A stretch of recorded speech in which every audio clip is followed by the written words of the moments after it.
చూడండి, సామాన్ అంతా ఇలా రోడ్డు మీద పెట్టేసుకోవాల్సి వచ్చింది. సామాన్ని ఏంటి ఇలా పెట్టుకోగలిగాం కాబట్టి ఇల్లు అయితే క్లియర్ అయింది. ఒక పక్క ఇక్కడ చెత్త ఇంకా అది ఎత్తలేదు, ఇక్కడ ఇలాగే ఉంది, తీస్తారు.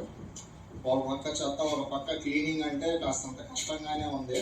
మరి ఏదైనా కానీ నేను అవైలబుల్గా ఉన్నా కాబట్టి ఏదో రకంగా చేంజ్ చేసుకున్నాను. రోడ్లు ఇలా కాస్త నీరు లేకపోకుండా ఉంటే కనుక మీరు మీ సామాన్లు ఇలా రోడ్డు మీద పడేసుకున్నారనుకోండి, వాళ్ళు క్లీన్ చేసేస్తారు.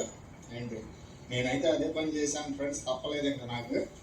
సో ఇది పరిస్థితి, అంతా ఇలాగ రోడ్ల మీద వేసేసుకున్నాం. సో ఇల్లు క్లీనింగ్ అయితే జరిగింది. ఏదో రకంగా కాస్తంత ఇంకా కొట్టుకోవాలి, అంతా లాగడం అట్లా లేకుండా ఏదో రకంగా కాస్త క్లీన్ జరిగిపోయింది.